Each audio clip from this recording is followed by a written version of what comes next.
The room at the very top of Ravenhust Manor. A large bed. White sheets, embroidered, cold. Golden candlesticks on either side. Elena was sitting on the edge of the bed. Her wedding dress was still on her back, heavy, white, suffocating. Her hair pinned up. Her hands clasped tightly in her lap. Her eyes on the door. She was waiting. The wedding had ended 3 hours ago.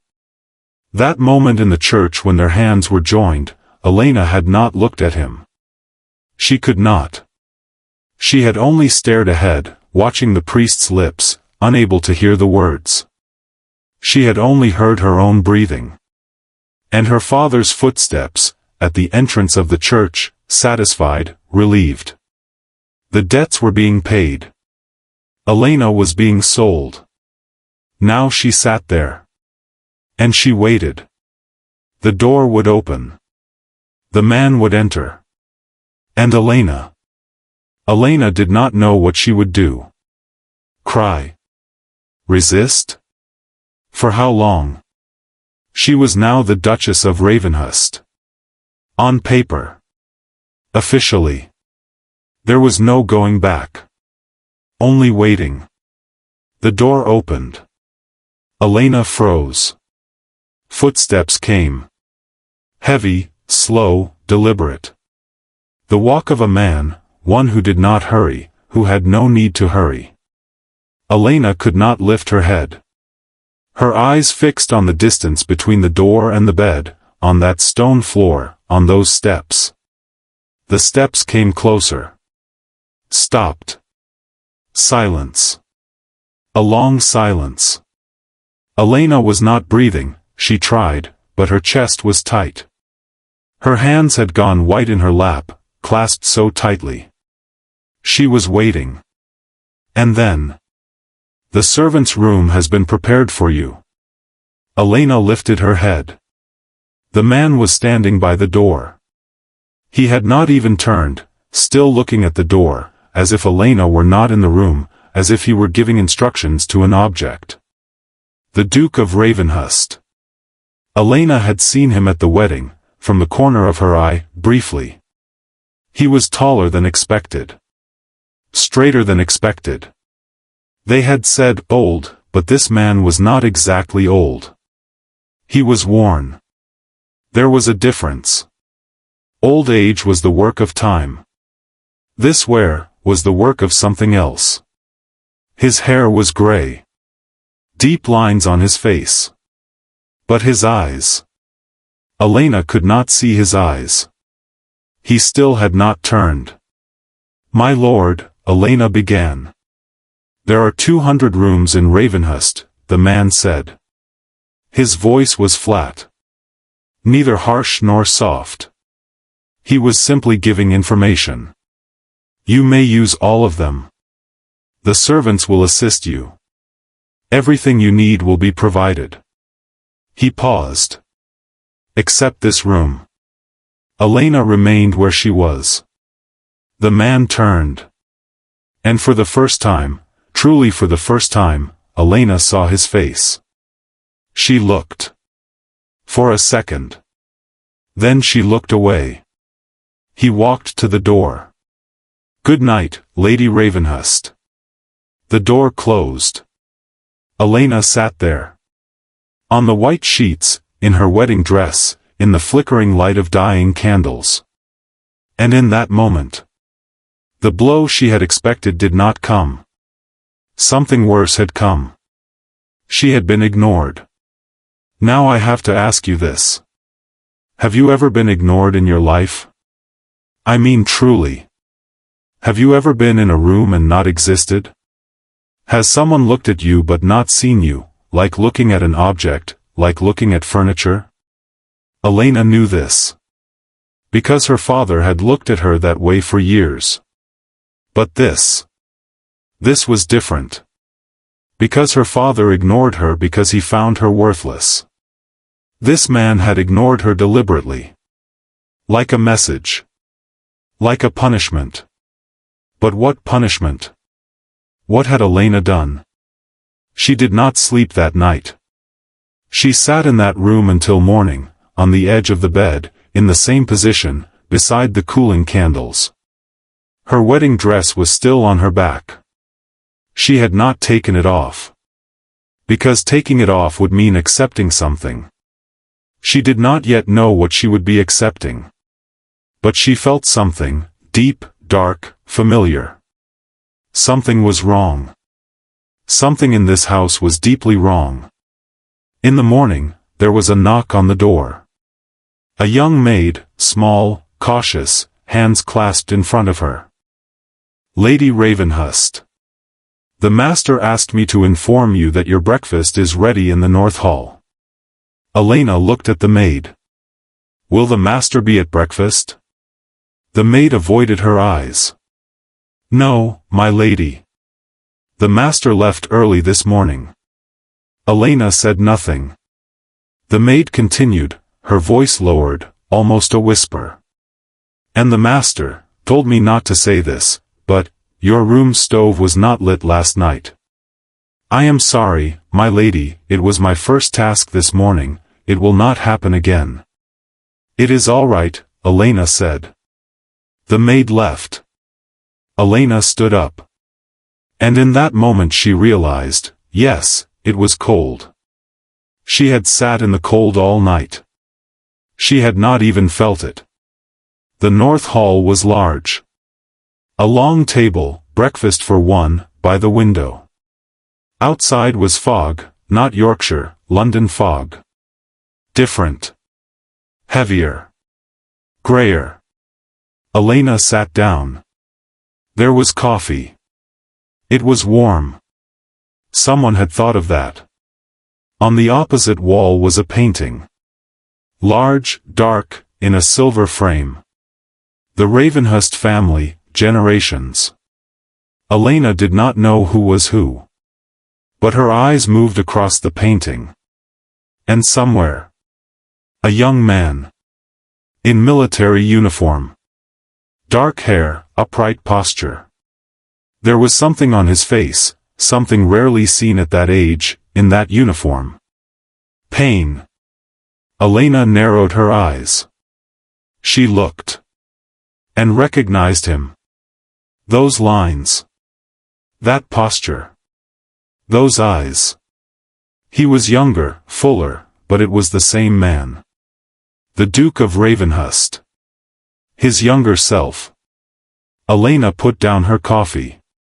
She looked at that painting, for a long time. And something stirred inside her.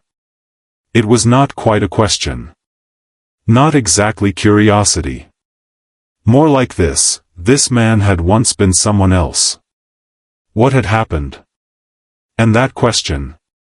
That small, dangerous, everything-changing question. Entered Elena's mind. And never left. The first week at Ravenhust Manor passed like this. Silence. Order. And that strange, inexplicable care. Elena could not make sense of it. Think of it this way. If someone who loves you ignores you, it hurts. If someone who does not love you ignores you, it hurts, but it makes sense. But what if someone ignores you and at the same time meets your every need? That is something else entirely. On the first morning after breakfast, Elena had wandered through the manor. 200 rooms, he had said. She had thought it was an exaggeration. It was not. The corridors of Ravenhust were long, the ceilings high, the walls lined with paintings centuries old. Every room was different, a library, a music room, a smoking room, a winter garden. Elena opened doors one by one. None were locked. She could enter all of them. But whichever one she entered. The Duke was not there. On the second day, Elena came downstairs early. Perhaps this time he would be at breakfast. He was not. The table was set for one. Hot coffee, fresh bread, butter. Someone had prepared it, at a precise time, with deliberate care. Elena called for a servant. "When does the master have breakfast?" The servant, an older woman with silver hair, named Mrs. Hale, did not hesitate. "The master does not take breakfast, my lady. He enters his study early and does not come out until noon." "At luncheon?" "You dine alone at the table, my lady. The master eats in his room." "In the evening?" Something small passed across Mrs. Hale's face. "Dinner is together, my lady." "But," she stopped. "But? The master does not speak, my lady. He only eats." Elena waited for the evening that day. The dining room was large, a table for 12, only 2 people. Elena at one end, the Duke at the other. 10 chairs between them. The Duke entered at exactly 8. Elena stood, etiquette. He did not sit immediately. He paused for a second. Looked at Elena, brief, flat, assessing. Then he sat. The servants served. They ate for 12 minutes. Elena counted. For 12 minutes, not a single word was spoken. The Duke stood. "Good night," he said. He left. Elena remained at the table. Half-finished food before her. Empty chairs across from her. And that question inside her, still there. What had happened to this man? On the 3rd day, something small happened. Elena was in the library, choosing a book. There was little else to do. The shelves were high, she needed a ladder. She had pulled it over and climbed up. While reading the spine of a book, the door opened. The Duke. Elena was above, on the ladder, book in hand, shelves at eye level. The Duke entered, walked to his desk. He had not seen her, or chose not to see her. Should Elena climb down? Stay? She stayed. Motionless. The Duke sat at his desk. Opened something, documents, maps.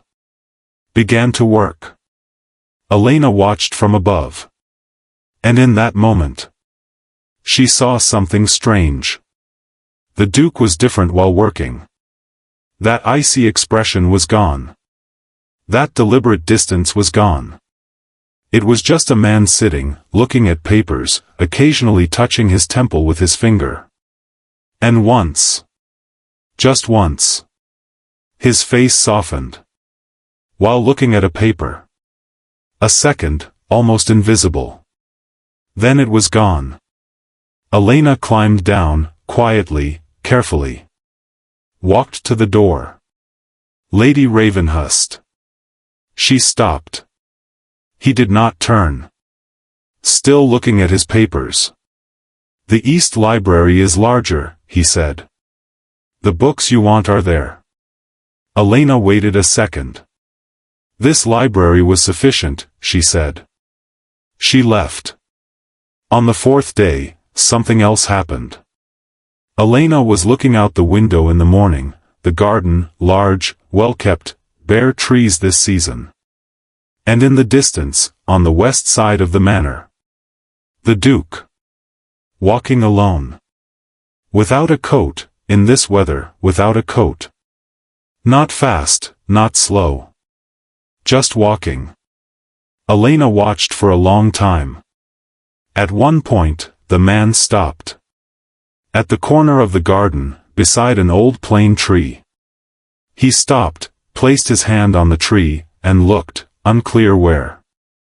Into the distance? Inward? Elena did not know. But that posture. That solitary, coatless stance in a November morning. Touched something inside Elena. She did not want it to. But it did. On the 5th day, she found Mrs. Hale. "How long has this manor been like this?" Elena asked. Mrs. Hale was always working, there was always something in her hands. "Like what, my lady?" "Like this." Silent. Empty. Mrs. Hale paused for a moment. For 8 years, my lady. 8 years? Elena was surprised. She did not show it, but there was something in her tone. The master moved here from London 8 years ago. Since then, no guests have come. No invitations are given. The season is not attended. Elena thought. Why? Mrs. Hale continued with what she was holding. That is something one must ask the master, my lady. Would the master answer? Silence. No, said Mrs. Hale. Plain, honest. He would not. On the 6th day, Elena discovered something. It was not coincidence. Elena no longer left things to chance. There was no chance in this house. Everything was orderly, everything in place, everything had a reason. The room at the end of the north corridor. Like the others, it was not locked, but its door was different. Heavier wood, older. And in front of the door, something small. On the floor, right at the threshold. A small, pale, dried flower. Someone had placed it there. Recently, it had not completely dried yet. Elena reached for the door handle. She opened it. The inside was different from the other rooms. The other rooms were unused but maintained, cleaned, aired. This room was clean too. But it was not maintained. More like it had not been touched. Everything was in place. A dressing table, small bottles on it. A bed, with a thin cover. Pale curtains at the window. It was a woman's room. Elena had not stepped inside, she had only stood at the doorway. She had looked at the dressing table, at those small bottles, that silver brush, that. A frame. Small, silver, with a photograph inside. Elena could not see the face without bending closer. She had not bent. Because in that moment she had felt something, not intuition, something more concrete. That she did not have the right to enter this room. This room belonged to someone. And that someone was no longer here. She had stepped back. She had drawn the door to, not fully closed it, but left it just as it was. And that small flower had been left at the threshold. Who? That evening at dinner. Elena looked at the Duke. This time she looked differently. Before, her gaze had been surface level. What does this man want? Is he dangerous? What should I do? Now it was different. Who is this man? The Duke was eating. Still not speaking. But this time Elena noticed details. He never looked at his left hand while eating. He used his right hand, his left remained under the table. Why? The deep lines on his face, not all were from age. Some were different. From tension, from sleeplessness, from something internal. And that painting. The one in the North Hall. The young soldier. That face filled with pain. What had happened? Elena could not resist. That room, she said. The Duke stopped. He set his fork down on the table. Elena continued, she did not want to step back. At the end of the north corridor. The one with the flower at the door. Silence. The Duke looked at her. And that look. It was the most different look Elena had seen. Not anger, not coldness. Something deeper. Do not enter that room, said the Duke. His voice was flat. But within it, there was something fragile. Elena heard it. The Duke stood. Good night. He left. Elena remained at the table. And now more questions had been added to that one question. Whose room was it? Who was leaving the flower? And the Duke of Ravenhust. This cold, silent, worn man. What was he waiting for? On the morning of the 7th day, Elena noticed something while looking in the mirror. It had been a week. For a week, this man had not touched her. Had not looked at her, mostly. Had not spoken, almost at all. But the stove in her room had not gone out since that night. Her coffee always arrived warm. In the library, beside a book she wanted, she had found a marked page one morning, a passage that might interest her. Who had placed it there? She did not know. While walking in the garden, she had slipped on the wet ground. A servant had immediately come to her aid. Coincidence? Or was someone watching? Elena looked at herself in the mirror. There were shadows under her eyes. She had not slept properly. Her face was tense. But there was something inside her. Something that had not been there a week ago. Curiosity. And curiosity, Elena knew very well, was a dangerous thing. Because curiosity led to questions. Questions led to answers. And in this house, this cold, silent, secret-filled house, answers could change everything. I need to tell you about Elena. I truly need to. Because so far, you have only seen this, a trembling bride. A woman being ignored.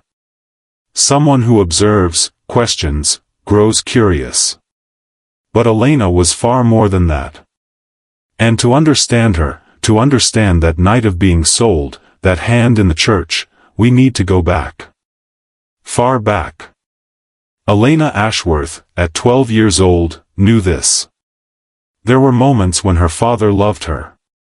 It was not rare. Elena had held on to that for a long time. Some fathers did not love at all. Some fathers beat their children. Lord Ashworth did neither. He simply loved. But conditionally. He loved Elena when she looked beautiful. When she spoke intelligently, when she said the right things to the right people, when heads turned as she entered a room. In those moments, her father would place his hand on Elena's shoulder. "That's my girl," he would say. Proudly. And Elena. Elena would do anything to feel that hand on her shoulder. At 14, she learned something else. That hand was conditional. During a ball season, one evening, Elena had failed to say the right thing to the right man beside her father, a small mistake, she thought unnoticed. When her father came home later, that hand was gone. That pride was gone. Only a cold look. "I expected better from you." And Elena understood. That hand was a reward. To earn it, she had to work. Years passed. Elena worked. At every ball, every dinner, every social gathering. The right dress, the right words, the right smile. She became the most brilliant asset of the Ashworth family. And her father was pleased. Until the debts began. When she learned of the gambling debt, Elena was 19. She had learned from her mother's eyes were red, her voice trembling. "Don't tell your father, don't let him know you heard." Elena had not asked how much. She learned later, a great deal. Unimaginable. Not even enough for the Ashworth estate. From that day on, the tone of the balls changed. When her father introduced Elena to the right people, there was something different in his gaze. Measuring. Weighing. Elena understood. The hand on her shoulder was no longer for pride. It was for investment. The first proposal came when Elena was 20. Lord Pemberton, 55, twice married, twice widowed. Wealthy. Well-connected. When her father entered the room, Elena had been reading. "Pemberton wants you," he said, as if discussing the weather. Elena closed her book. "No. Her father's face changed. Elena. No, father. A long silence. Her father approached. Sat across from her. And that voice, that soft, calculated voice, came. We have debts. You know this. I know. This house. Your mother. You. I know. Pemberton will clear the debts. He will give you a good life. Elena looked at her father. Looked at those hands, resting on the table, the hands that once rested on her shoulder. Father, she said. Am I a person? Her father did not answer. Elena stood. She left. Pemberton's offer was refused. The second offer came from Lord Carrington. The third from Baron Whitmore. Elena refused both. Each time her father came. Each time that soft voice. Each time debts, house, mother. Each time Elena said no. And then the fourth offer came. This time, her father did not come. This time, Elena saw her mother at the breakfast table. Her face was different. She was afraid. Truly afraid. Elena, her mother said. This time it's different. You say that every time. This time, her mother stopped. Took Elena's hand. This time your father has no choice. The debt is due this month. The house will be gone this week. Her voice broke. Elena held her hand. Who? She asked. Her mother said the name. The Duke of Ravenhust. Elena knew that name. Everyone in London did. The Ice Duke. Untouchable, cold, withdrawn from society for 8 years. Wealthy, unimaginably wealthy. Old, so they said. Why him? Elena asked. Her mother did not answer. Elena asked again. Mother. Why him? Ask your father. Elena went to her father. He was in his study. Papers on his desk, signed, sealed. The transaction was complete. Elena stood at the door. When? She asked. Her father did not lift his head. In 2 weeks. Without asking me? Elena. Without asking me. Her voice had not risen. But something inside it. Her father stood. Came closer. That hand was coming, that shoulder hand, that's my girl, hand. Elena stepped back. 1 step. Her father's hand remained in the air. They looked at each other. And in that moment, for the first time in 21 years, Elena saw something like shame in her father's eyes. Small. Almost invisible. But it was there. I will not say no this time, Elena said. Her father was surprised. Because, Elena said, even if I say no, it will not matter. You have already signed. She paused. But know this, father. She looked at him, steady, calm, with the full weight of those 21 years. This is the last time. She left. The wedding preparations took 2 weeks. Elena allowed everything, the dress, the flowers, the guest list. She did not care. Because these were details. Not the important thing. The important thing was this question. Why did the Duke of Ravenhust want her? This man had withdrawn from society for 8 years. Had not married. Had rejected offers. And now, he wanted the daughter of the Ashworth family. Why? Elena had not asked her father. Because her father did not know, or did not want to know. The money had come, the debt was cleared, that was enough. She had not asked the Duke either. Not yet. But on the wedding night, in that room, while waiting for that door to open. The question was there. Why me? And now? A week had passed. As Elena walked through the cold corridors of Ravenhust Manor, at those silent dinners, in that library, by that garden window. The question was growing. Why me? But now another question had joined it. Who is this man? And those two questions. Elena thought they were separate. But they led to the same answer. She did not know it yet. It was the evening of the 8th day. Elena entered the dining room, as always, at 8 sharp. The Duke was seated, as always, at the far end, distant. The servants served. And Elena. This time, she did not sit in her place. She took her plate. Walked. And sat 2 chairs away from the Duke. The Duke looked at her. A long, cold look that said, "What are you doing?" Elena placed her plate on the table. "I want to speak at this table," she said.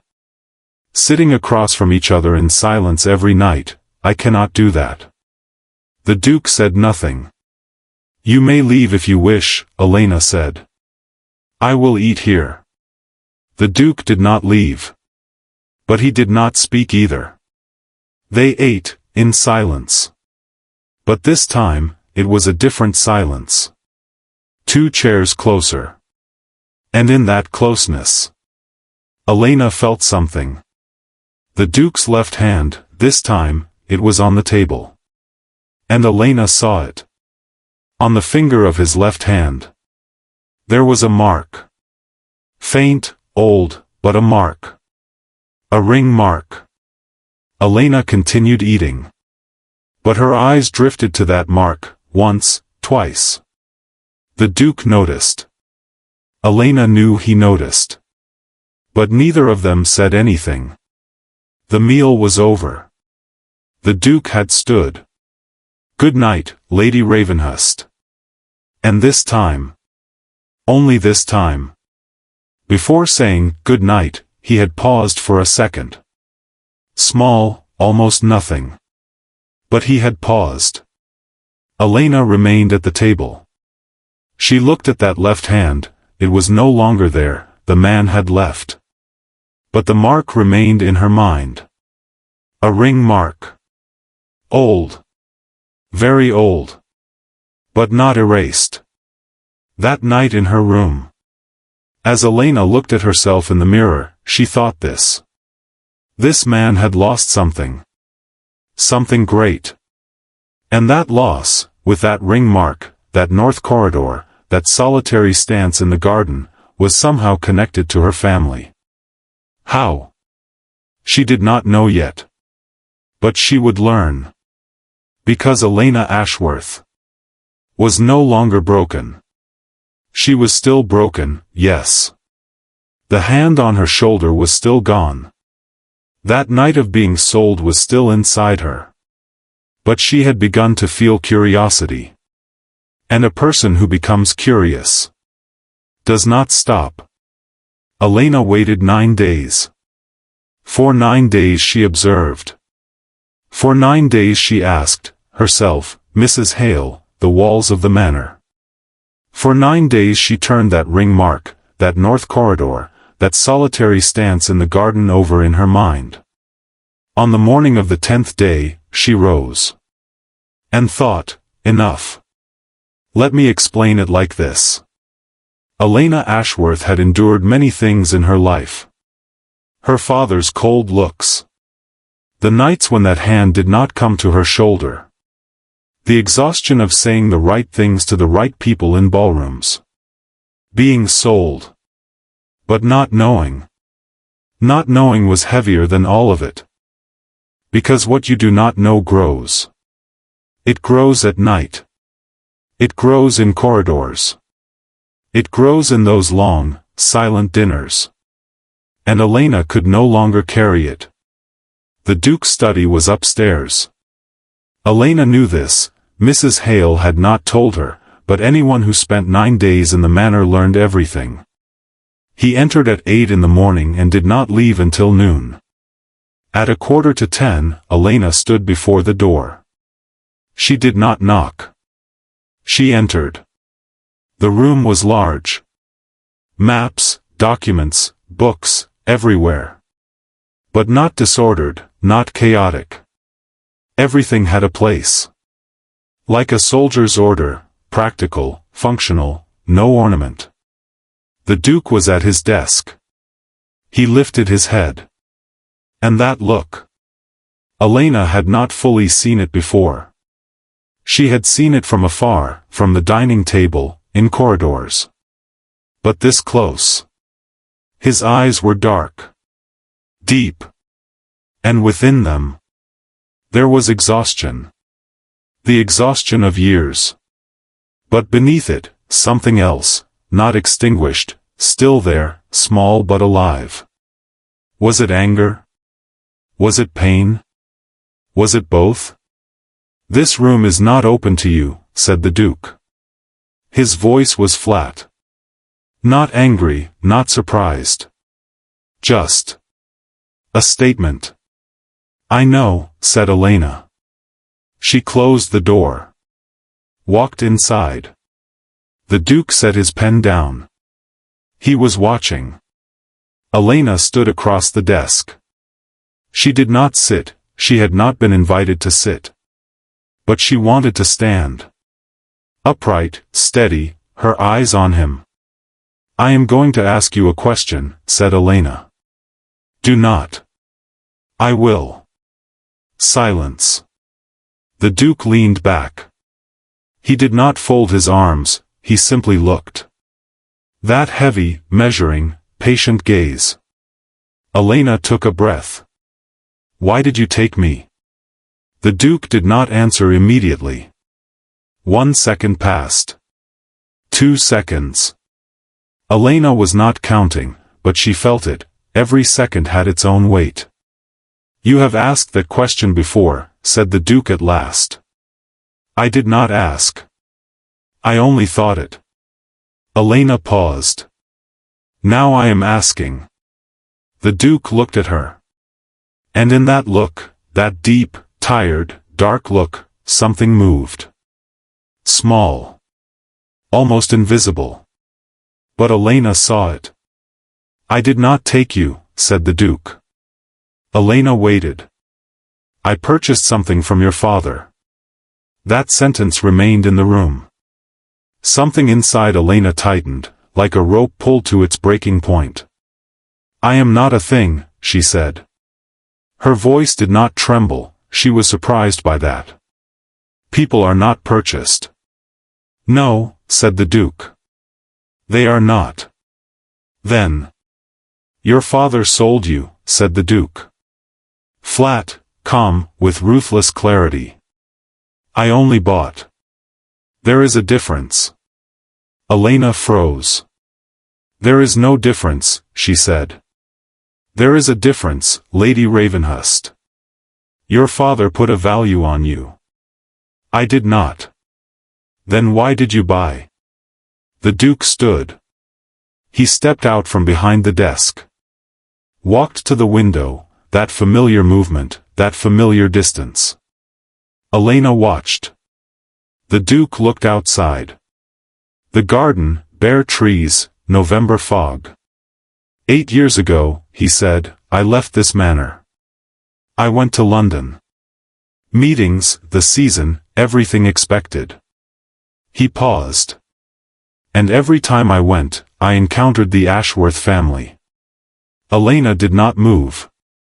"Your father," said the Duke, "knows many things. Sees many things. And he uses what he sees very well." "What did he see?" The Duke turned. And for the first time, truly for the first time, he looked at Elena. Really looked. Before, his looks had been assessments, measurements, dismissals. This was different. As if he was seeing Elena. Truly seeing her. "I have said enough," said the Duke. Something inside Elena broke loose. "No," she said. Her voice came out, controlled, but what was inside it had risen to the surface. "You have not said enough. You have said nothing." The Duke looked. "I have lived in this house for 9 days," said Elena. "They say you are my husband, on paper. You have not touched me, not looked at me, not spoken to me. You made me sleep in a servant's room." She paused. Took a breath. "And now you say, I have said enough." Silence. "What do I owe you?" said Elena. Silence? Obedience? Waiting? She took a step forward, small, but real. "What am I here for?" The Duke said nothing. For a long time, he said nothing. And in that long silence, Elena watched him, that face, those lines, those hands, the left hand, that ring mark. And she understood something. This man did not want to answer. Because if he answered, something would open. And he was afraid of that opening. The Duke of Ravenhust. The Ice Duke. He was afraid. "I have an old account with your family," said the Duke at last. His voice had changed, still controlled, but there was something in it. Not fragile. But tense. "What kind of account?" "It does not belong to you." "It does," said Elena. "Because I am being used as a tool. You bought me, not for my father's debts, but for something else. And that something concerns my family." She paused. "So it belongs to me." The Duke looked at her. And in that look, Elena saw something she had not expected. Respect. Small, brief, almost invisible. But it was there. "Go, Lady Ravenhust," said the Duke. Without answering. "Go." Elena did not go. She stood for a second. 2 seconds. And then she walked to the desk. The Duke's desk. There were documents on it, maps, ink. And something else. Small, at the edge, almost hidden. A miniature portrait. Elena bent down. A young woman. Dark hair, light eyes, smiling, the kind of smile not meant for the camera, but for someone else. Elena straightened. She looked at the Duke. The Duke was looking at that portrait, he had followed Elena's gaze. And now he was looking at it. And on his face. That ice was melting. Only for a second. Only for that portrait. Then it froze again. "Who is this woman?" said Elena. The Duke did not answer.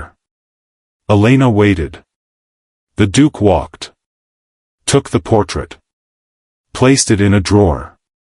Closed it. "Go," he said. This time his voice was different. Lower. More. Fragile. Elena left. She stopped at the door. Turned. "This account," she said. "The one you have with my family. How much of it includes me?" The Duke did not answer. "You are not answering," said Elena. "But I know, the answer is not, completely. Because if it were, you would behave differently." She paused. "You are using me as a tool. But you will not even say what kind of tool I am." She left. As she walked down the corridor, her hands were trembling. She noticed it.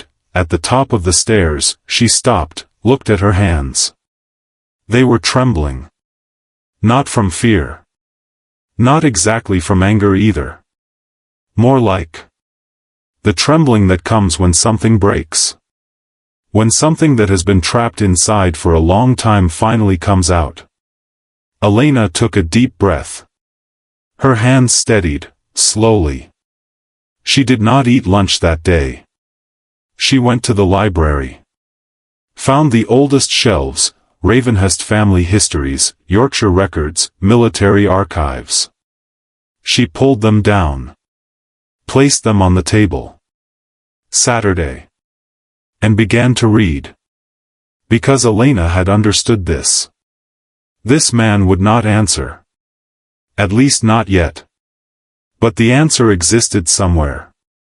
In this manor, on these shelves, in the paintings on these walls. Somewhere. And Elena. Elena was no longer waiting. She was searching. That evening, she did not come to dinner. The Duke sat alone at the table. And for the first time, perhaps in 8 years, the silence of that long table felt different. Emptier. When Mrs. Hale came to clear the table, the Duke asked, "Where is Lady Ravenhust?" "In the library, sir." She was there all day. She did not want food. The Duke said nothing. But that night, light spilled from the library door. Late into the night. And the Duke looked at that light once. Only once. He looked. Elena spent 3 days in the library. For 3 days, she read, Ravenhust family records, Yorkshire archives, military registers. Dark circles formed under her eyes. Her coffee went cold. Her meals were left unfinished. But she did not stop. Because she had found something. A small thing. But it pointed in the right direction. The first fracture appeared in a military record. Post-Crimean restructuring period. In the officer lists, a name, Callum Ravenhust. Lieutenant. Later Captain. Distinguished Service. Callum. That was the Duke's name. Elena knew it, the priest had said it in the church. But she had heard it in such a distant, formal moment that it had not stayed in her mind. Now it did. Callum Ravenhust was 23 in 1879. He had no title yet, his father had not died, the dukedom had not passed to him. He was just a soldier. Young, untitled, standing not on wealth but on honor. Elena turned the pages. Return to London. Social season. First contact with the Ashworth family. Elena stopped. Ashworth. Her own surname. The 1881 record was brief, only a line, a meeting note. But names were written. Ravenhust, Ashworth meeting. Commercial discussion. June. Commercial discussion. Elena turned the page. There was no continuation. She moved to another volume. The second fracture came from Mrs. Hale. Elena found her in the kitchen, late evening, everyone else had dispersed. Mrs. Hale was preparing something alone, as always. Elena sat at the table. Mrs. Hale looked at her. Said nothing. Continued working. 1881, said Elena. Mrs. Hale's hands paused for a moment. Then continued. What happened in this house that year? Silence. Mrs. Hale. The older woman turned. Looked at Elena, that sharp, tired, 40-year gaze. Some things are asked of the master, she said. The master does not answer. I know. Then I am asking you. Mrs. Hale pulled out a chair. She sat, for the first time, she sat across from Elena. Elena waited. How long have you known the master? Mrs. Hale asked. 9 days. I have known him for 40 years. Her hands rested flat on the table. From his father's time. Then when the master was a child. Then a young man. Then when he left as a soldier. Then when he returned. She paused. He was a good man. He is still a good man. But, Her voice lowered. Something happened in 1881. And after that, the master changed. What happened? Mrs. Hale looked at her for a while. Then she stood. Went to the cabinet. From the top shelf, reaching, with effort, she took down a small box. She placed it on the table. The master gave me this, she said. Years ago. Keep it, he said. Nothing more. Elena looked at the box. May I open it? Mrs. Hale did not answer. But she did not leave either. Elena opened the box. Inside, there were 3 things. A letter. Yellowed, folded, its seal broken. A small piece of ribbon. Pale blue. And a button. Silver, engraved, a military uniform button. Elena took the letter. It was handwritten, a woman's hand, fine, slanted, as if written in haste. Callum. I should not be writing this. I know. But I cannot stop myself. My father spoke to me. For a long time. And I do not know what to say. I love you. You know this. You also know that I could leave everything and come to you. But I cannot leave. Because my family, you know what is happening with my family. The debts. The threats. And now this proposal. Lord Ashworth is very insistent. Very powerful. And I. Forgive me, Callum. Please forgive me. If only everything had been different. M. Elena lowered the letter. M. Who? Mrs. Hale was still there. M, said Elena. Who? Something passed over Mrs. Hale's face, like pain. Margaret. From the Ashworths? Silence. Mrs. Hale. Yes, the old woman said softly. From the Ashworths. Your aunt. Elena froze. Her aunt.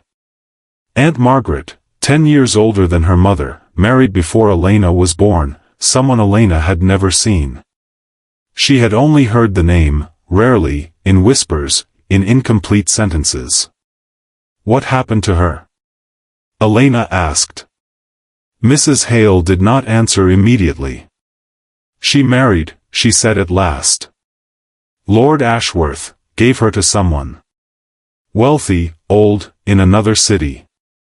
Did she want it? No. She loved Callum. Yes. And my father, Elena stopped. Something tightened in her stomach. My father separated them.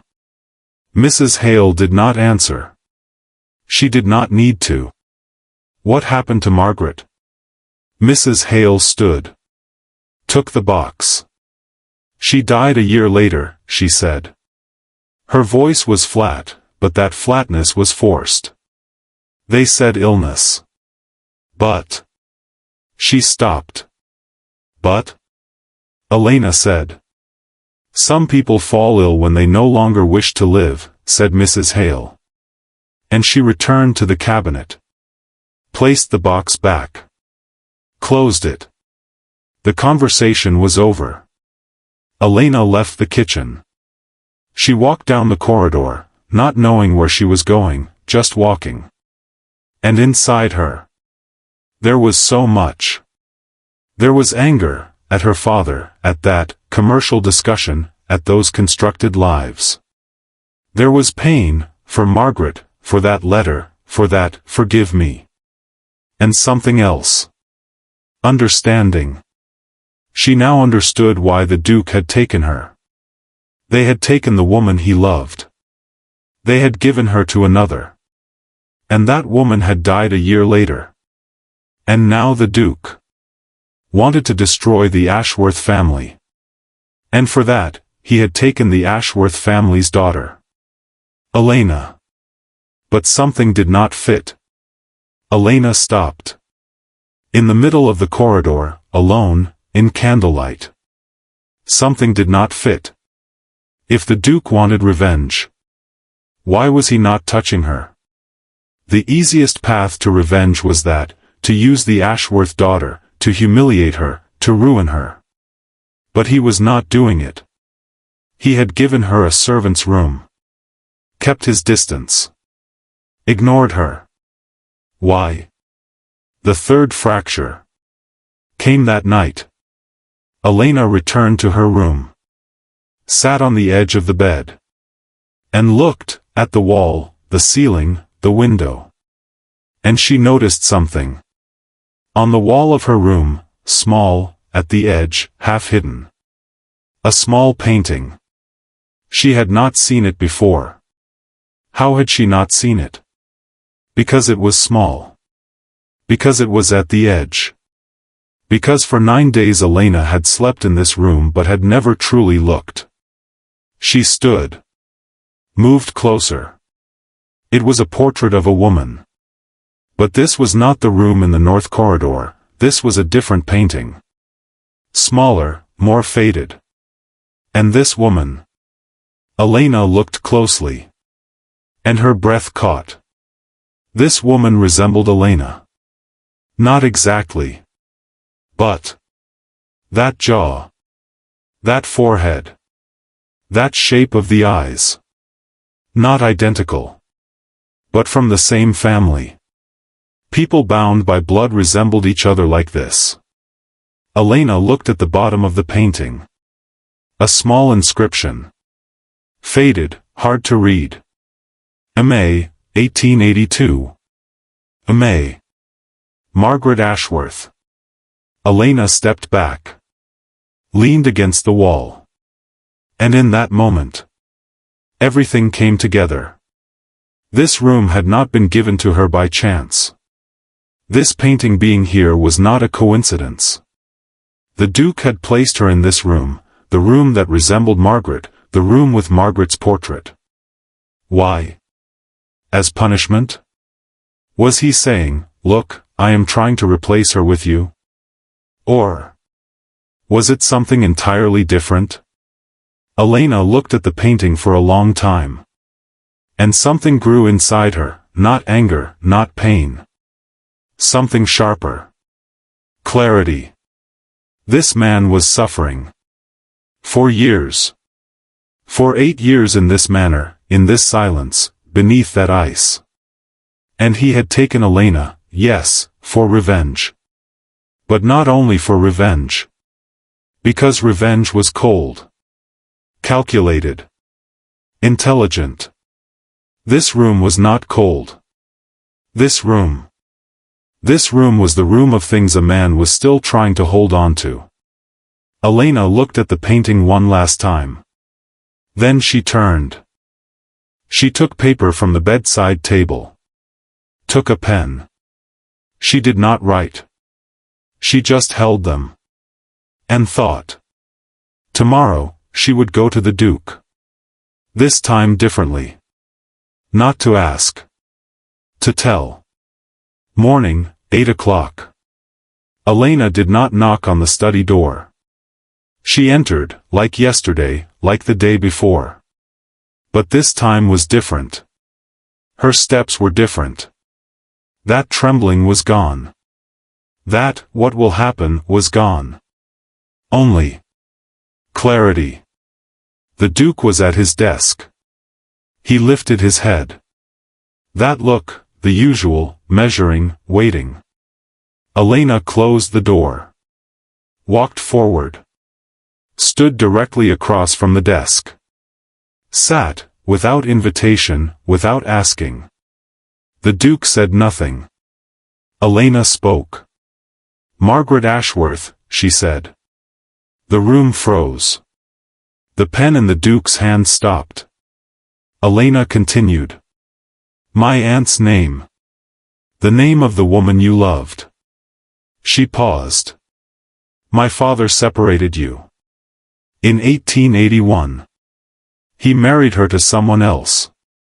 And a year later, she died. Silence. The Duke had not moved. That room, Elena said. The north corridor. It is for her. She paused.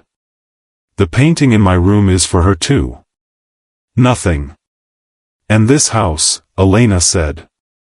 This 8-year silence. That is for her too. The Duke stood. Not fast, slowly. Controlled. But that movement. Elena felt it. The air in the room had changed. That ice was cracking. This time, the Duke did not go to the window. He leaned against the corner of the desk. Looked at Elena. And in that look, Elena had never seen this before. Not once. In the eyes of that cold, distant, worn man, there was something bare. Defenseless. Only for a second. But that second was everything. Continue, said the Duke. His voice was low. Not a command. Almost like a request. Elena was surprised. She did not show it. Continue? What you were saying. The Duke did not look away. Continue. Elena waited a second.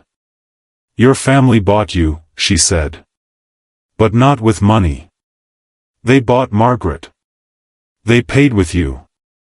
She paused. And now you are doing the same. By buying me, by taking something from my family. The Duke did not answer. But, said Elena, there is a difference. What difference?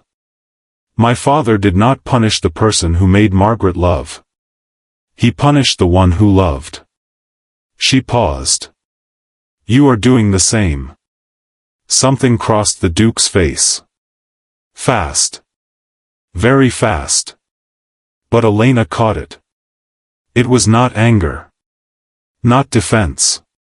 It was impact. The arrow had hit its mark. And the Duke knew it had.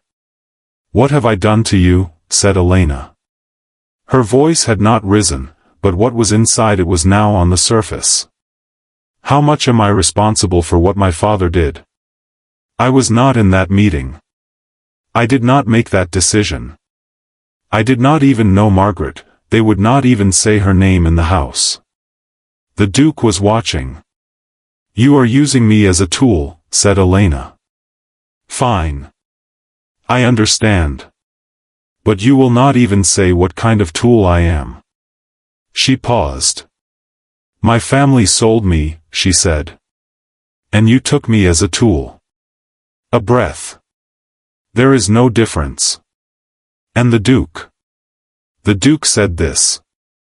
There is a difference. Elena waited. The difference is this, said the Duke. His voice was flat. But something trembled inside it, deep, almost inaudible. Your father did not ask you what you wanted. I did not ask either, but I am asking now. If you wish, leave. The door is open. Elena froze. Go, said the Duke. Return to London. Go somewhere else. I will give you money, enough. No one will stop you. Silence. And my family, said Elena. I will deal with your family. How? The Duke did not answer. Elena understood. Debts. Connections. The weight of the Ravenhust name. The Duke would destroy the Ashworth family quietly, slowly, unseen. He did not need Elena for that. Elena was only the starting point. A marriage on paper. The Ashworth daughter in Ravenhust. The family's pride. And then the Duke could do whatever he wished, without suspicion, without notice.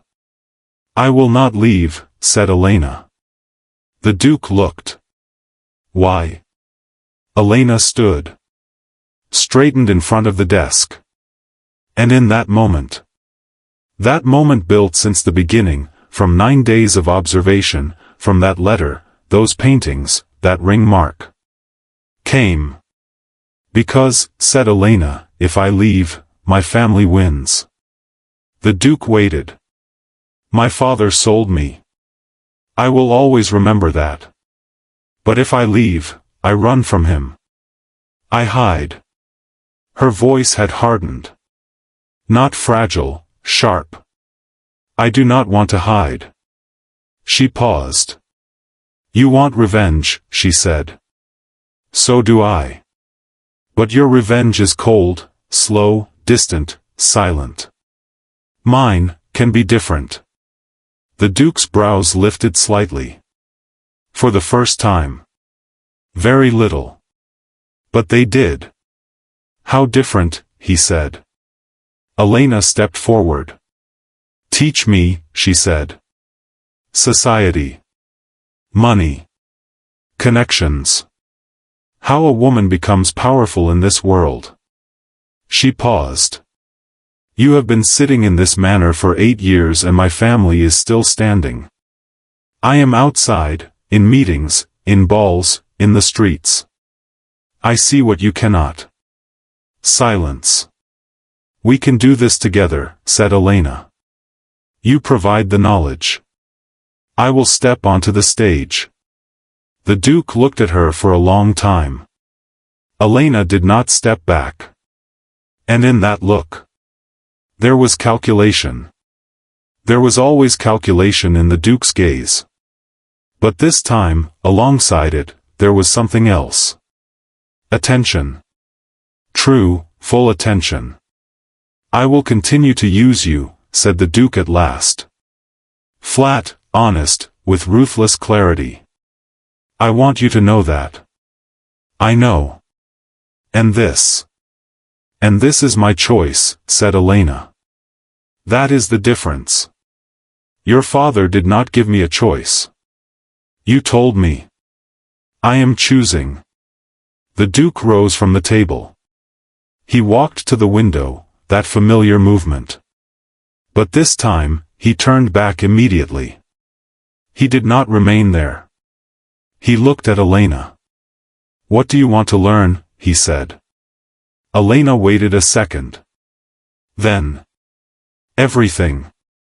On the Duke's face. That ice, that distance, that 8-year wall. Cracked. Not completely.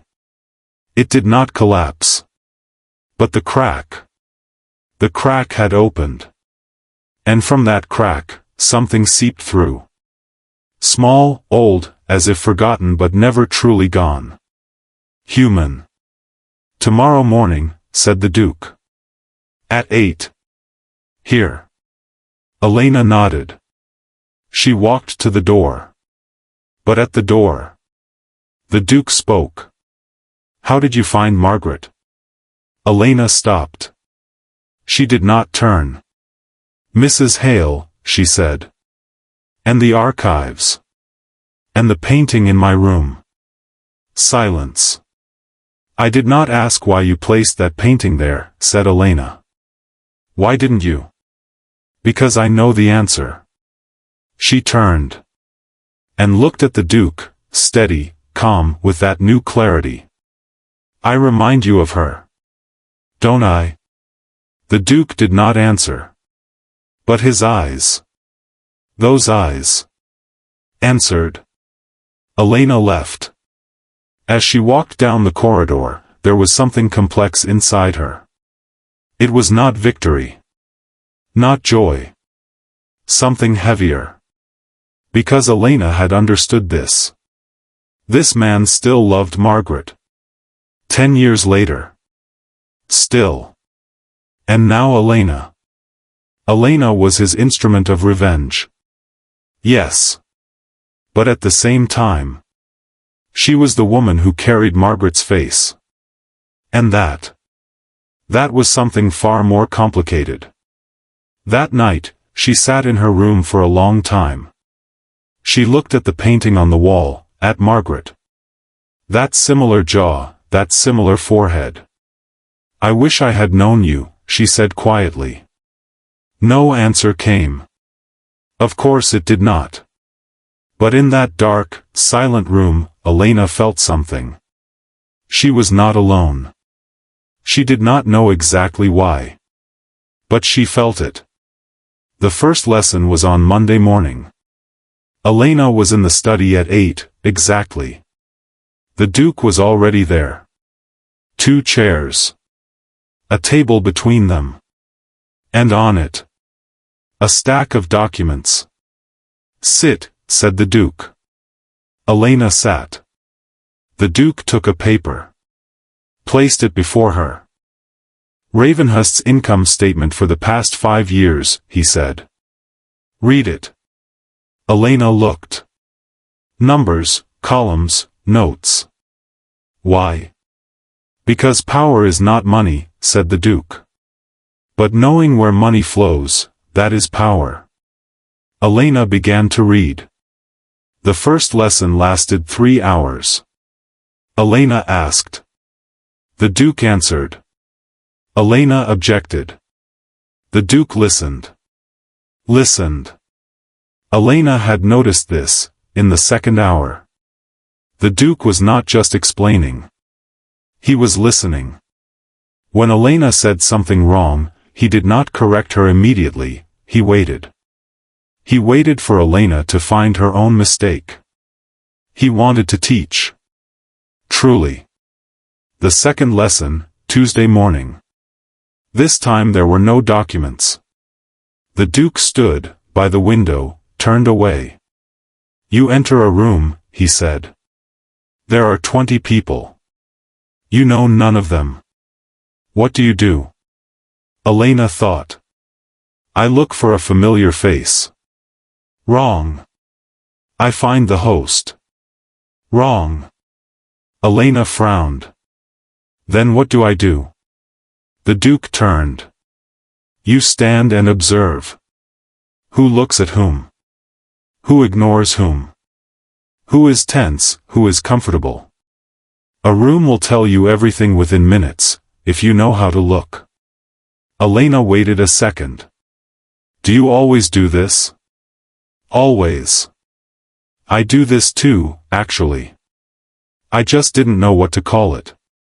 Something passed across the Duke's face. Quick, almost invisible. Elena caught it. It was the closest thing to a smile she had seen on him. The third lesson, Wednesday. Money. Debt. Investment. The Duke's voice was flat, informational, emotionless. Elena took notes.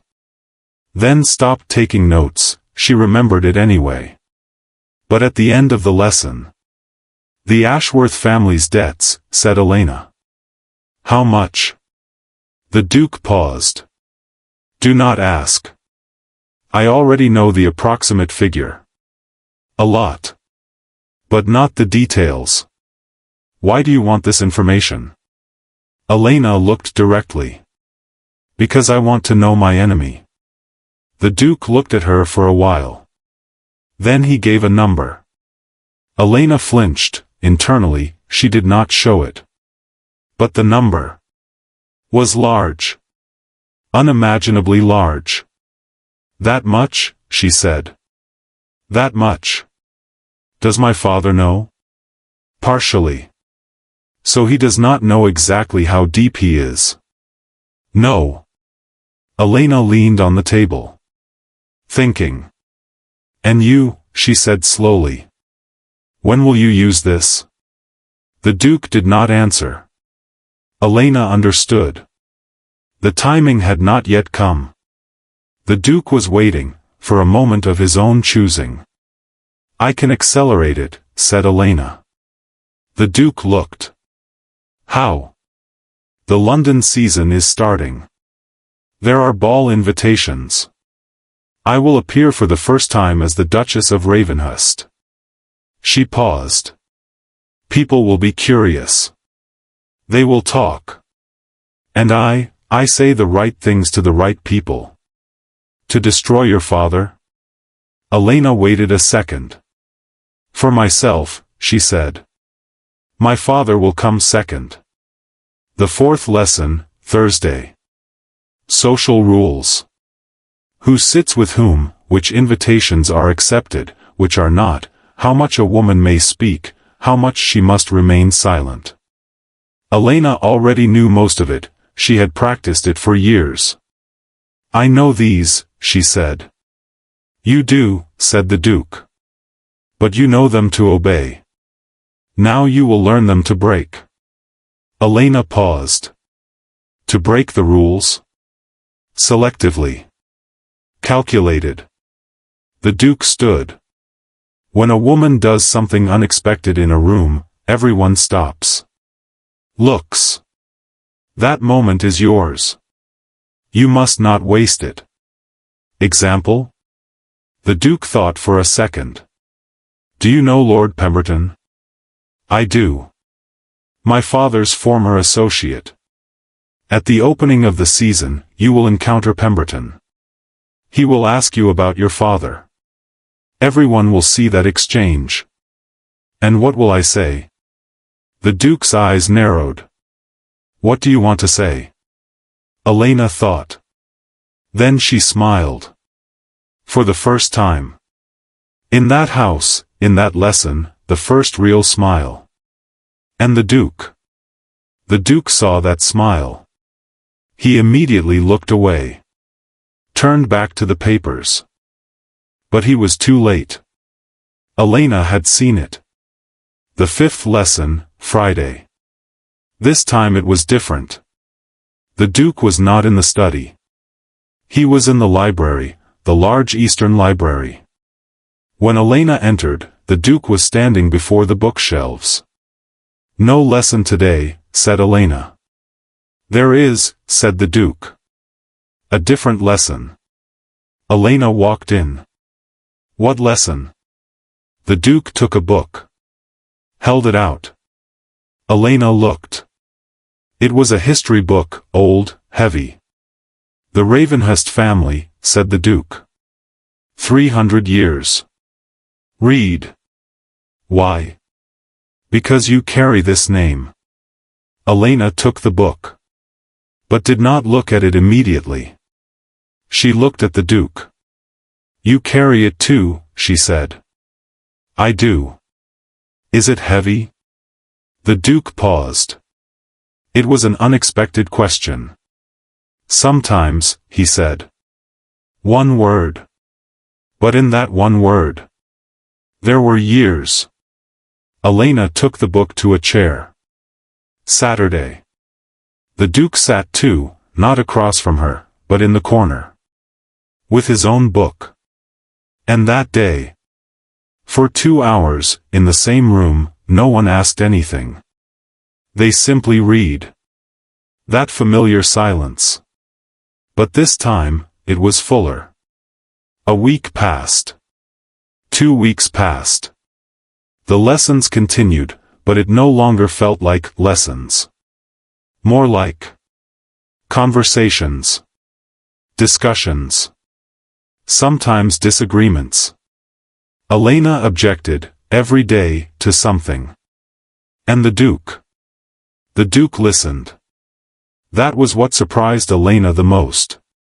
This man, cold, distant, ice-like, was listening to her. Truly. And sometimes Elena was wrong. And the Duke corrected her. And sometimes the Duke was wrong. And Elena said it. And in those moments, that thing appeared on the Duke's face. That almost smile. It was Wednesday afternoon of the third week. Elena was alone in the study, the Duke had stepped out briefly. Wait, he had said. Elena was waiting. And while she waited, she saw something on the desk. It was not new. It had been there before, but she had not paid attention. At the corner, half hidden under papers. A small notebook. She did not open it. Did not touch it. But she saw a date on it. The door opened. The Duke entered. Elena looked elsewhere, immediately, trying to appear natural. The Duke sat at his desk. Said nothing. But. You saw it, he said. Elena froze. What? The notebook. Silence. Elena chose honesty. I saw it. I did not open it. The Duke looked at her for a while. Then he took the notebook. Held it on the table, did not give it, did not throw it away. Just held it. I copied Margaret's letters, he said. His voice was flat. I gave the originals to Mrs. Hale. But the copies. He stopped. The sentence did not finish. He did not allow it to. Elena did not ask anything. Because she knew the answer. He had not been able to let go. Even after 10 years, he still could not. That night.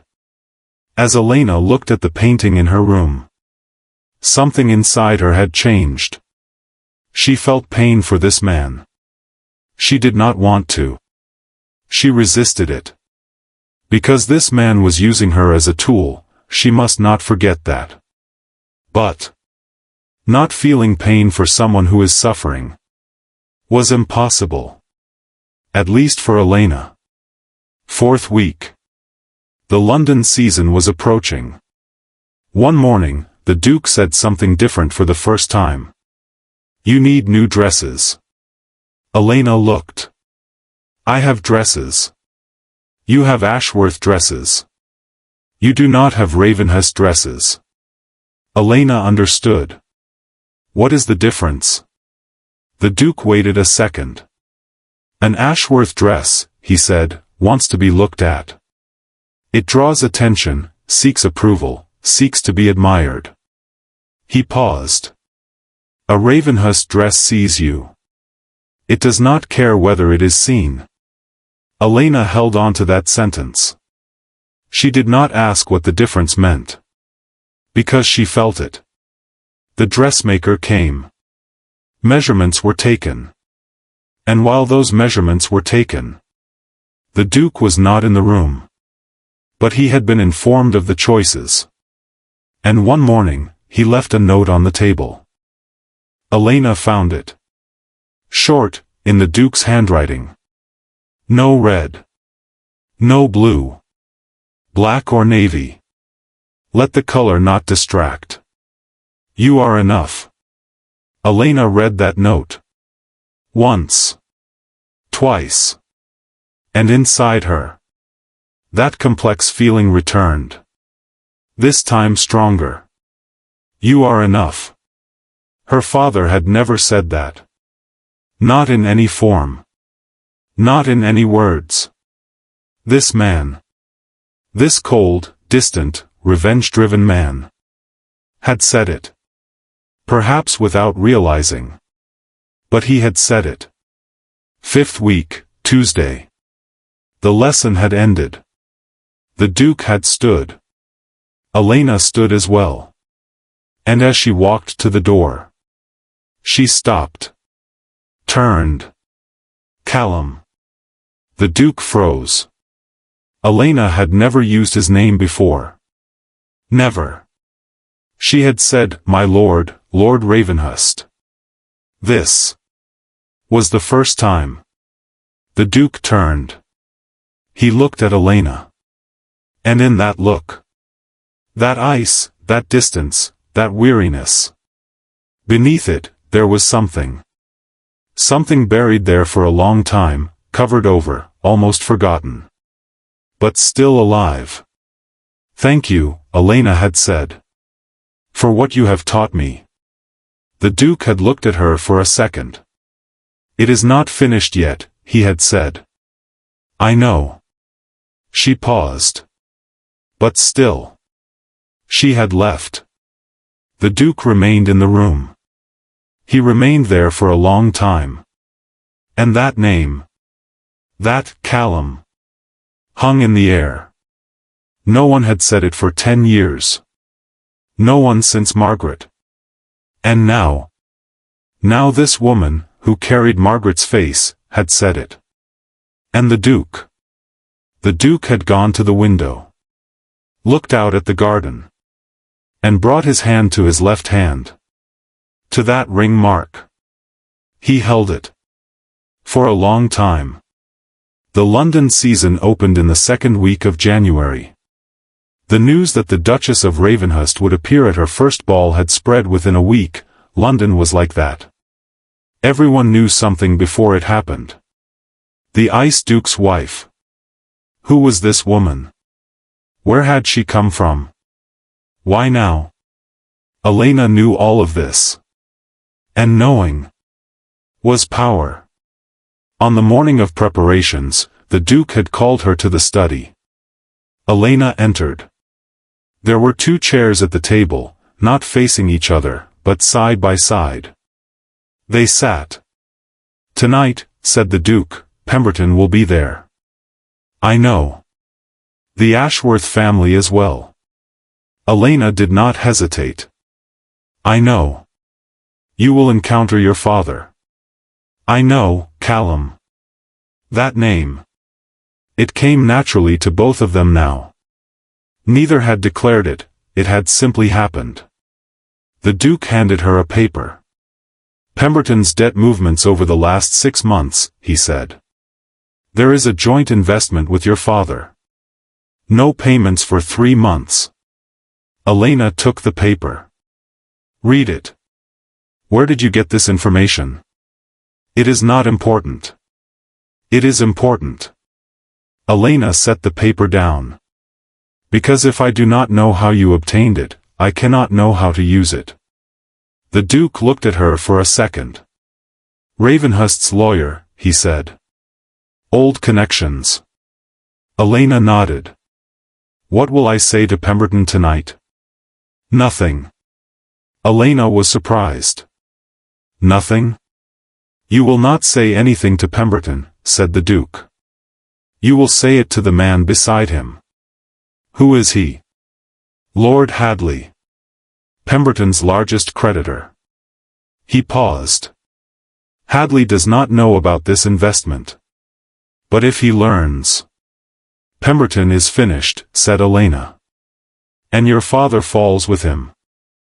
That night, as Elena prepared, she looked at herself in the mirror. A navy dress. Hair pinned up, simple. Minimal jewelry, a single necklace, thin, silver. A Ravenhust dress. "You are enough." Elena took a deep breath. She was enough. The ball was at Viscount Hartley's manor. When the carriage stopped, Elena stepped out, alone. The Duke was not coming. "You work better alone," he had said. He was right. When she entered, the room paused. Not completely, but it slowed. Heads turned. Whispers began. Elena could feel it, that energy, that wave. For years, she had used it to be admired. Tonight was different. Tonight, she would use the wave. The first half hour was easy. Elena greeted people, spoke, smiled, but this was no longer the Ashworth smile. It was less, more selective, more real. People noticed. They found it interesting. Then she saw Hadley. In the corner, a glass in his hand, watching Pemberton, that look, the look of a creditor watching a debtor. Elena approached. The conversation was brief. Elena mentioned that Ravenhust had been reviewing old investment records, had seen some interesting movements, and was curious about Pemberton's recent decisions, casually, like idle conversation. Hadley listened. His eyes shifted to Pemberton. And in those eyes, a seed of suspicion was planted. Elena said nothing more. She changed the subject, smiled, moved away. The seed was enough. And then she saw her father. Lord Ashworth stood in the center of the room. He looked more tired than before, Elena noticed. The confidence on his face had diminished. That posture of "everything is under control" was still there, but it had cracked. The debts were weighing on him. Elena walked toward him. At first, her father did not see her. Then he did. And in that moment, something complex passed over his face. Surprise. Discomfort. And beneath it, shame. Small, suppressed, but there. Elena. His voice forced itself to be steady. You look well. Elena stopped. Her father continued. Is Ravenhust treating you well?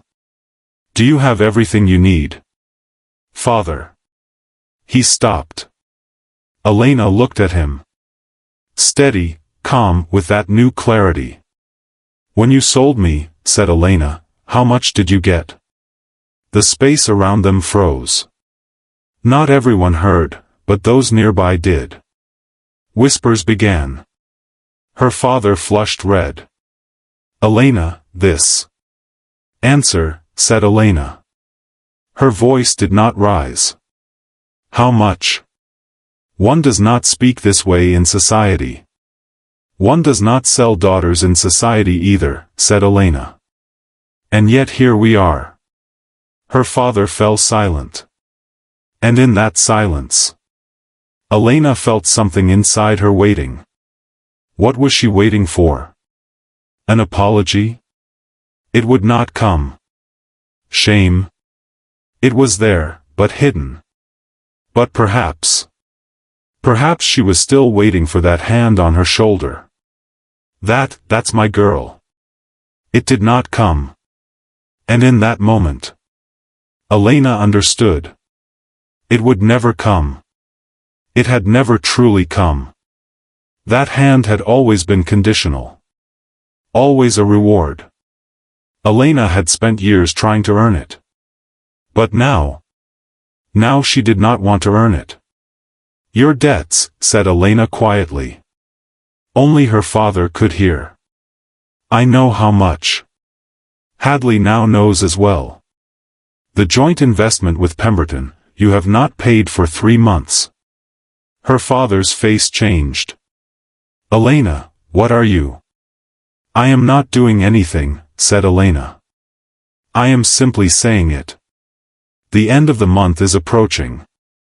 Hadley is not a patient man. She paused. And I will not help any more. She turned. She walked away. But after 3 steps, she stopped. Something had happened inside her. Unexpected. Unwanted. But real. Her eyes filled. She did not wipe them. She did not let them fall either. She simply stood, for a second, 2 seconds. Why? It was not because she had hurt her father. He deserved it. But he was still her father. And inside Elena, that little girl was still there. The one waiting for that hand on her shoulder. The one waiting for, that's my girl. And that little girl died today. Elena continued. She did not leave the ballroom. There was still work to do, still people to see. She composed her face. She smiled. But inside, something had changed. When she had planned this confrontation, she thought, I will feel victory. She did not. She felt something heavier. By the time the carriage returned to Ravenhust Manor, it was late. Elena entered. In the corridor, Mrs. Hale was waiting, as always, quietly. Good evening, my lady. Good evening, Mrs. Hale. She walked toward the stairs. Then she stopped. Is the Duke asleep? No, my lady. In his study. Elena turned from the stairs. She went to the study. She knocked, this time. Before, she had entered without knocking. This time, she knocked. Enter. The Duke was at his desk. He had been waiting, it was clear. Papers were before him, but his gaze was on the door. Elena entered. Sat in the chair. The Duke waited. Elena spoke. She told him about the evening, Hadley, Pemberton, her father. Everything. Brief, direct, in order. The Duke listened. When she finished. "Good," he said. "One word." Elena nodded. Silence. "Did you cry?" said the Duke. Elena was surprised. "What?" "While speaking to your father." His voice was flat. But there was something in it, attention. Real attention. "Did you cry?" "No." "But you wanted to."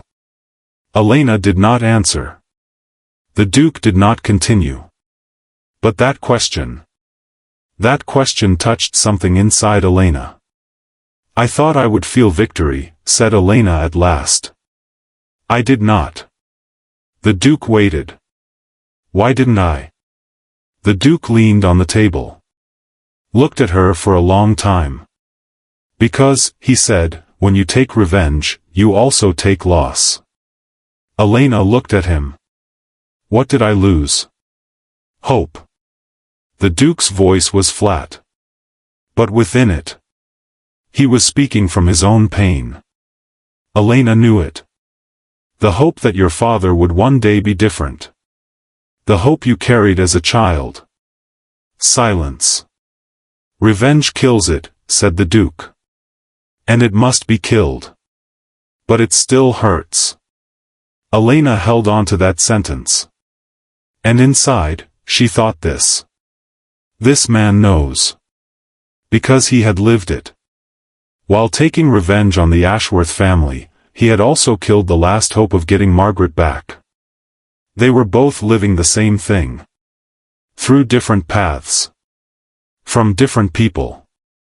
But the same thing. Callum. The Duke looked. "You," said Elena slowly, "can you still feel victory?" A long silence. The Duke did not answer.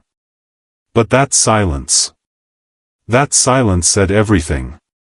Elena stood. She walked to the door. But that night. She did not turn. She did not ask. She did not say anything more. She simply left. And the Duke. The Duke looked at that door. For a long time. And at his left hand. That ring mark. He looked. And for the first time, as he looked at that mark, he wondered whether he felt something different. He did not answer. But the question had been asked. That was enough. It was the last week of February. In Yorkshire, February ended like this, slow, stubborn, as if it did not want to leave. The snow had lessened, but the cold remained. The mornings were still gray. But at noon, sometimes the sun came out. Brief. Like an escape. But it came.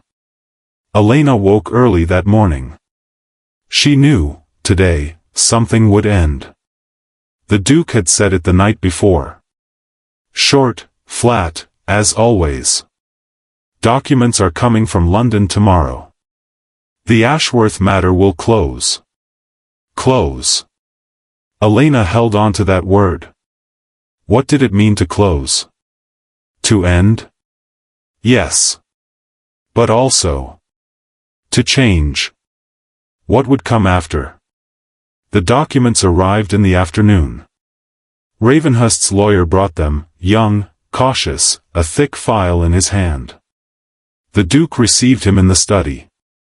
Elena was not there, she had not been called. But from Mrs. Hale's expression, she understood, it was important. An hour later, the lawyer left. And the Duke? The Duke sent for Elena. "Be in the library," the servant said. The master is coming. Elena waited in the library. The Duke entered. He did not carry the file, he had left it. Just himself.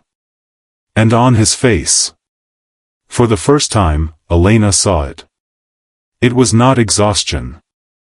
Not ice. It was weight. Heavy, real, settled into the bones. Sit, Elena said. The Duke paused. It was Elena speaking this time, telling him to sit. And the Duke. Saturday.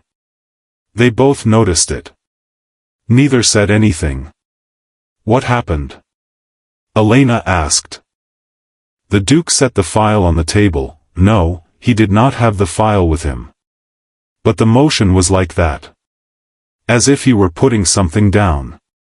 The Ashworth family, he said. Pemberton withdrew. Hadley has begun enforcement. The debts cannot be paid. Elena waited. The estate will be gone this week. He paused. Your mother and father will move to a small house in London. That will likely be gone within 6 months as well. Silence. Is that acceptable? Elena said. The Duke looked. What do you mean? My mother. Where is she in all this? The Duke paused for a second. Your mother is safe, he said. I arranged that. Even if the estate is lost, your mother's living will be provided for. Quietly. Elena froze. When did you arrange that? A month ago. I did not know. You did not need to. Elena looked at him. For a long time. And inside her. Something warmed. Unexpected, unwanted, but real.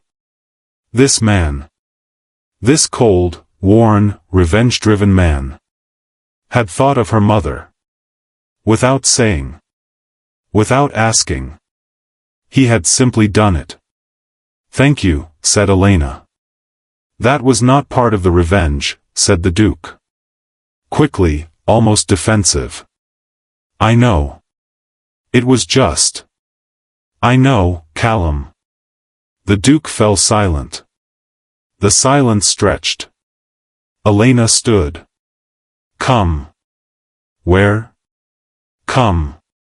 The great hall fireplace always burned in winter. Elena walked there. The Duke followed, without asking, without resisting. They stood before the fire. Elena took something from her pocket. Papers. The Duke looked. What are those? Letters my father wrote to me, said Elena. Before the wedding. You carry the honor of the family, he wrote. You are saving us. She paused. The man who sold me wrote these. The Duke was silent. And this, said Elena, taking out another paper, the marriage contract. Ashworth, Ravenhust. Signatures, seals, numbers. She looked at the fire. She did not throw them immediately. She held them. Because throwing them was easy. But holding them. What did holding mean? Holding on? No. Elena did not want to hold on. But throwing them was not just burning paper. It was burning the past. It was burning that little girl, the one who waited for the hand on her shoulder, for, that's my girl. Are you ready for that? The Duke said. Low voice. Close. Elena did not lift her head. I don't know. The Duke said nothing. I should be ready, said Elena. It needs to end. Should be ready and are ready are not the same thing. Elena turned. The Duke was close, in the firelight, that face, those lines, those tired eyes. And you, said Elena. Are you ready? The Duke understood the question. Margaret. That notebook. That ring mark. That north corridor. I don't know, said the Duke. For the first time, that controlled man, who always knew everything, said, I don't know. Elena looked at the papers. Then at the fire. Then at the Duke. And she threw them in. The papers burned, quick, orange, brief. Elena watched. The Duke watched. And that flame. That small, momentary flame that consumed the paper, made Elena feel that something inside her was burning too. That waiting. That condition. That hand on the shoulder. Gone. Not completely, things like that never fully go. But enough. Silence. Only the sound of the fire. And then the Duke spoke. Not prepared. Not planned. Just. It came. You no longer belong to anyone. Elena heard that sentence. She turned. The Duke was looking at the fire, not at her. As if he had said it not to Elena, but to himself. Or to both of them. You no longer belong to anyone, he repeated. This time he turned. Looked at Elena. And in that look, there was no ice. No distance. Only a man. Tired, worn, carrying something for 10 years. But there. Real. Entire. Elena took a step forward. And you, she said. The Duke waited. Are you still waiting for her? The Duke did not answer immediately. Elena continued. Margaret. Her voice was soft, not accusation, not judgment. Just a question. Still? The Duke looked for a long time. And in that look, there was a war. Inside him. Silent, invisible. Between what he had carried for 10 years and what he was feeling now. Elena could see it. She had learned to read people for years, but this man had seemed unreadable at first. Now he was open like a book. Margaret, said the Duke at last, did not choose me. Elena waited. I do not blame her. I cannot. But, he paused. But I let her go. I did not fight. I stayed silent. His voice did not break. But within it, there was the weight of 10 years. And then, he said, it was too late. Elena stepped closer. Callum. The Duke looked. You stayed silent, said Elena. Yes. And that hurts, it will always hurt. She paused. But if you stay silent now. She did not finish. She did not need to. Something happened in the Duke's face. That final wall. The innermost, thickest wall, the one that had stood the longest. Cracked. Not fully broken. Things like that do not fall in an instant. But the crack opened. And through that crack, light seeped. The Duke took a step forward. Toward Elena. For the first time. In 5 months, since that wedding night, he came closer. And in that closeness, Elena's breath became uneven.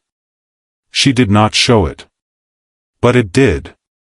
I, said the Duke. His voice was low. Very low. I took you as a tool. I know. For revenge. I know. And now, he paused. He did not look away. Now I do not know what this is. Elena looked at him. I do, she said. What do you know? Elena waited a second. Every morning I come at 8, she said. Every day I argue with you. Every evening we sit at the same table. She paused. And I. She did not finish. But the Duke understood. The fire was still burning. The light flickered between them. And the Duke. The Duke reached out his hand. His left hand. The one with the ring mark. He touched Elena's hand, for the first time. Gently. As if touching something that might break. But Elena was not fragile. And that touch. That small, light touch that had not existed for 5 months. Was everything. Elena's eyes filled. She did not wipe them. Because she no longer needed to hide. You will not regret it, said the Duke softly. It was not a question. But there was a question within it. No, said Elena. Are you certain? Elena smiled. For the first time, in that house, before that fire, in that light, she smiled fully, truly, without hiding anything. I am not certain, she said. But it is my choice. On the Duke's face. That thing. That almost smile, the one Elena had tried to catch for months, the one she had seen only for a second. This time, it remained. It did not pass. 1 year later. March. In Yorkshire, March was like this. Winter had not gone, but spring had arrived. Both at once. The mornings were still cold, but by noon the earth softened, the first greens appeared. Ravenhust Manor had changed as well. Small changes. But noticeable. The north corridor door was open, no longer kept closed. The room was aired, cleaned. Beside Margaret's portrait, something new had been added, a small silver frame, her only photograph. It stood in the open. Not hidden. And every morning. There was no longer a dried flower at the threshold. There was a fresh one. Elena placed it. An invitation had come from London. The spring season opening, Viscount Hartley's annual ball. An invitation to Elena and the Duke together. Elena placed the invitation on the table that morning. The Duke looked. Do you wish to go? Yes. Why? Elena thought. Last year, I went alone. This year, she paused. This year, I want to go together. The Duke looked at her for a second. Then he took the invitation. Very well, he said. One word. But it was full. On the morning of the ball. Elena stood before the mirror. This time not navy, deep green. A Ravenhust color. But she had chosen it herself. No one had told her. And jewelry. On her left hand, a ring. Thin, plain, simple. New. Not a Ravenhust seal. Not ornate. Just real. As she descended the stairs, the Duke was waiting. In the corridor, with his coat and hat. He saw her. And on his face. That smile. It no longer passed. It was no longer a second. It remained. They entered the carriage. 4 hours from Yorkshire to London. Elena looked out the window, the earth had softened, the first greens had appeared. Winter was leaving. The Duke was beside her. His left hand. His left hand rested over Elena's. Lightly. That touch, so familiar, so new. Elena's fingers closed over it. When they entered London, the Duke spoke. This time last year, he said. I know, said Elena. It was different. Very different. Silence. Do you regret it? Said Elena. The Duke turned. Looked at her. What would I regret? Many things. Elena smiled. Choose. The Duke thought, truly thought. No, he said at last. I do not regret it. Nothing? I regret Margaret, said the Duke. Flat, honest. But that is not finished, it will not finish. I will carry it. He paused. But I do not regret taking you. Elena looked at him. You took me as a tool.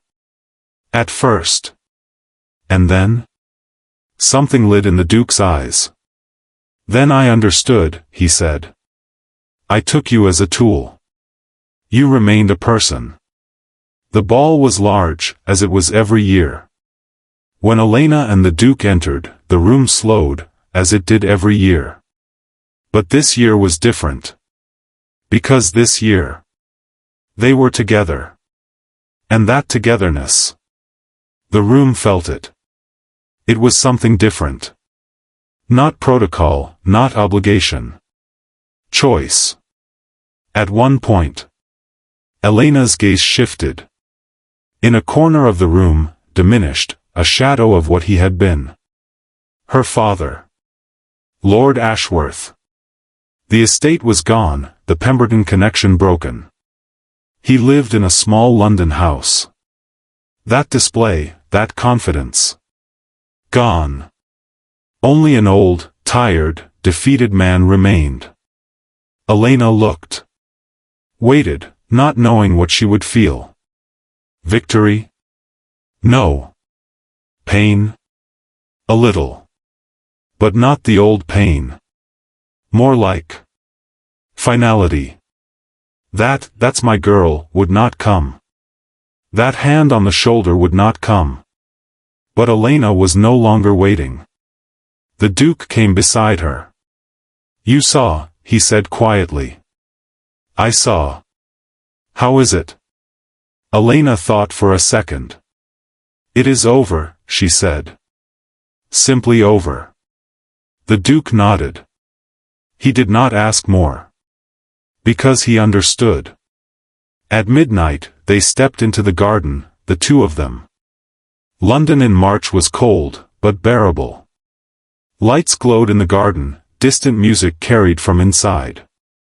Elena stopped. The Duke stood beside her. I wanted to say something, said Elena. Say it. Before the first ball last year, she paused. You left a note on my table. You are enough.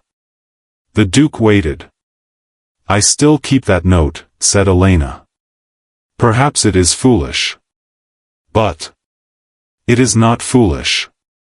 Because my father never said those two words. In any form. Her voice did not tremble. And you, to a woman you took for revenge, you said them. Silence. Were you aware of it? Said Elena. The Duke waited a second. No, he said honestly. I was not. It was simply, he paused. It was simply true.